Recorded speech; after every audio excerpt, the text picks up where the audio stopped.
पूजन करते समय, तुलसी को जल चढ़ाते समय, अभिषेक पूजन करते समय, घर में आप पूजन कर रहे हैं उस समय पर तुलसी को जल चढ़ा रहे हो, उस समय पर पीपल की पूजन कर रहे हो, उस समय पर बेलपत्री का पूजन कर रहे हो, उस समय पर आंवले का पूजन कर रहे हो, उस समय पर या कोई पूजन भजन आप कर रहे हैं उस समय पर दरवाजे पर अगर 3 सामने खड़े हो जाते हैं तो ये समझ लेना कि आपकी पूजा को भगवान ने स्वीकार कर लिया। कौन 3 है उसका स्मरण करिएगा। पहला, पूजन करते समय, भगवान की आराधना करते समय अंदर मंदिर में अपने घर में बैठकर आप भगवान निहला रहे हैं, भगवान की पूजन कर रहे हैं, अर्चना कर रहे हैं, सेवा कर रहे हैं, माला जाप कर रहे हैं, पूजन अर्चना कर रहे हैं, तुलसी को जल चढ़ा रहे हैं, उस समय पर 3 का दर्शन अगर आपको हो जाता है, आपके दरवाजे पर अगर आ जाते हैं तो आपका समझ लेना पूजा स्वीकार हो गया। पहले नंबर पर पूजन करते समय दरवाजे पर गौ माता आकर खड़ी हो जाए, समझ लो तुम्हारा पूजन सफल हो गया। आप पूजन कर रहे हैं अंदर से, गाय रंभा रही है, आप पूजन कर रहे हैं अंदर से, गौ माता गौमूत्र कर रही है, आप पूजन कर रहे हैं अंदर से, गौ माता गोबर कर रही है, आप पूजन कर रहे हैं अंदर से और गाय दरवाजे पर आकर खड़ी हो गई। तुम्हारी अर्चना में, तुम्हारी आराधना में, तुम्हारी साधना में गौ माता तुम्हारे सामने आकर खड़ी हो जाए। पूजन के समय पर अचानक आकर तुम्हारे द्वार पर तुम तुलसी को जल चढ़ा रहे हो, तुम्हारे दरवाजे पर आ जाए। और मेरा विश्वास कहता है, यहाँ जितनी मेरी जीजियां बैठी हैं, यहाँ जितने मेरे जीजा बैठे हैं, ये मेरा विश्वास कहता है आपके साथ कभी ना कभी ये जरूर हुआ होगा, पूजन के समय पर गौ माता का दर्शन होता ही, ये मेरा विश्वास कहता है। और ये कब होता है? जिस दिन आपका चित्त, मन, वृत्ति भगवान में रमी हो। चाहे तुम राम जपो, हनुमान जपो, शिव जपो, तुम्हारी मर्जी पड़े वो जपो। तुम देवी की भी पूजन कर रहे हो, किसी की देवता की पूजन कर रहे हो, कुल देवता की पूजन कर रहे हो, दिल से कर रहे हो, तो ये 3 का अगर दर्शन हो जाए तो कार्य सफल है। पहला, जम के बोलो, गौ माता। दूसरे नंबर पर हमारे यहाँ हम पूजन में लगे हुए हैं, आराधना में लगे हुए हैं, भगवान की अविरल भक्ति में लगे हुए हैं, भगवान की पूजन, आराधना और भक्ति में हम तल्लीन हैं। और दूसरे नंबर पर उस पूजन करते समय पर तुम्हारे घर की बहन बेटी तुम्हारे दरवाजे पर आ जाए तो समझ लो पूजन सफल हुआ है।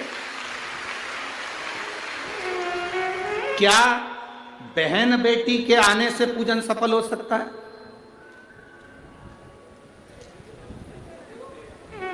कहां लिखा हुआ है महाराज जी? आप इतनी बड़ी बड़ी बातें कहते हो।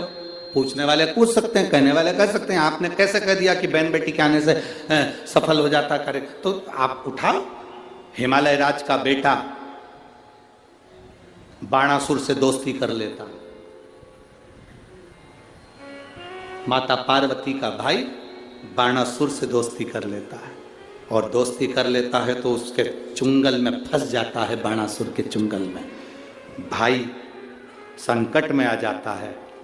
आज हिमालय राज और मैनावती दोनों बैठकर भगवान की आराधना कर रहे थे, इतने में पार्वती का आगमन हो जाता है। पार्वती ने आते से ही देखा, पिताजी आप आराधना कर रहे हो, पूजन कर रहे हो, किस लिए, क्यों? मैनावती ने कहा तेरा भाई संकट में घिरा हुआ है। पार्वती ने कहा क्यों चिंता करते हो, क्यों चिंता करते हो? पिताजी मैं आई हूं ना, चिंता मिटा दूंगी, चिंता मिटा दूंगी, आप चिंता ना करें। क्या हुआ? बाणासुर तेरे भाई को कष्ट दे रहा। बेटी पार्वती ने संकल्प ले लिया, उस बाणासुर का अंत मैं करूंगी। ना भगवान ब्रह्मा बाणासुर को मार सके, ना भगवान कृष्ण बाणासुर को मार सके। बाणासुर की कन्या भगवान कृष्ण के पास में, वहां उनके पौत्र के पास में गई, भगवान कृष्ण का युद्ध बाणासुर के साथ हुआ, 1000 भुजा, तो बाणासुर को भगवान कृष्ण नहीं मार सके। बाणासुर को ना नारायण मार सके, ना ब्रह्मा मार सके, बाणासुर को ना शंकर मार सके, क्योंकि शिव ने तो वर दिया था। बाणासुर को केवल मारा है तो माता पार्वती अर्ध कुंवारी बनकर संहार कर कर चली जाती। कोई तुमसे पूछे कि सियोर वाले महाराज ने कहा कि बहन बेटी के पूजन करते समय अगर बहन बेटी आ जाती है, पूजन करते समय हमारे घर की बहन बेटी, तुम्हारे कुल की बहन बेटी, तुम्हारे घर की बहन बेटी तुम्हारे दरवाजे पर आ गई, भले तुम उसको कुछ दो मत दो, पर बहन बेटी अगर तुम्हारे पूजन के समय पर तुम्हारे दर क्यों आप लोगों के ऐसा नियम है कि नहीं हमको नहीं मालूम। हमारे यहाँ तो ऐसा नियम है कि जब भी घर में कोई बड़ा आयोजन होता है, शादी होती है, फंक्शन होता है, कोई उद्यापन होता है, कोई चीज बड़ी करते हैं, तो सबसे पहले फोन बहन बेटी को लगाते हैं कि हमारी बहन हमारे यहाँ आए, हमारी बेटियां, हमारी नंदे हमारे यहाँ आए, हमारी बुआ हमारे यहाँ आए। अब पूछोगे गुरुजी ये प्रसंग बहन बेटी को बुलाने का तो भगवान कृष्ण के यहां से चालू हुआ। नंद बाबा की बहन नंदा आकर घर में रहने लगी और भाभी को जब जापा हुआ तो सबसे पहले नंदा भगवान को हाथ जोड़कर कहती है, बाबा ऐसी कृपा करना, ए बाबा ऐसी कृपा करना, मेरे भैया के यहाँ 60 साल के बाद तो औलाद हो रही है, तो ऐसी कृपा करना कि उनके घर में लड़का हो जाए। और नंदा हाथ जोड़ती जोड़ती जोड़ती जोड़ती यशोदा जी के कक्ष में गई, और जो कक्ष में गई जाकर जो दर्शन करा तो लाला का दर्शन था। नंदा खुश हो गई, थाली उठाकर बजाने लगी कलदार से, और एक थाली को उठाकर उस नंदा ने बजाया, थाली को उठाकर। कांसे की थाली, पीतल की थाली, तांबे की थाली, जिसके घर में बजती थी उसके घर में शुभ संदेश आता था। आज के जमाने में स्टील बजता है। अब आजकल के ज़माने में तांबा पीतल कांसा बजाते नहीं है। आज के ज़माने में तो जरा सी देर में बस बच्चा हुआ है, सूचना मिल गई, बैंड बाजा बजवा दो, ढोल नगाड़े बजवा। नंदा ने थाली बजाई थी और फिर आवाज आई थी, नंद घर आनंद, नंद घर आनंद भयो। फिर आवाज आई।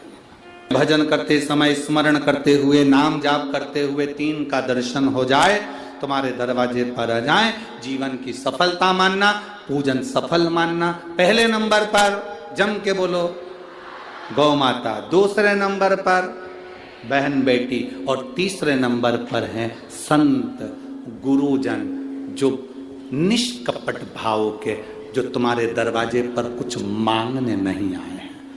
जो मांगने आए हैं वो नहीं, पूजन करते समय तुम्हारे दरवाजे पर कोई संत, कोई ब्राह्मण, कोई गुरुजन, कोई भक्त ऐसा आ जाए जो मांगने नहीं आया, फिर बस तुम्हारे सामने तिलक लगाकर भक्ति में डूबा हुआ, भजन में डूबा हुआ वो तुम्हारे सामने आ जाए, समझ लो कि तुम्हारी पूजन सफल हो गई।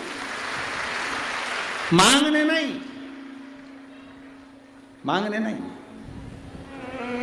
केवल आया, भजन गाया, सीताराम कहा, हर हर महादेव कहा, श्री शिवाय नमस्तुभ्यम कहा, जय श्री हनुमान जी कहा, और वो अपना चले गया। तुम्हारे दरवाजे पर मांगा नहीं उसने। असली संत तुम्हारे दरवाजे पर गुरुजन, ब्राह्मण जन, भक्त जन, कोई भगवत प्रेमी तुम्हारे दरवाजे पर दर्शन हो जाए पूजन के समय पर, समझ लो कि उसने स्वीकार कर लिया।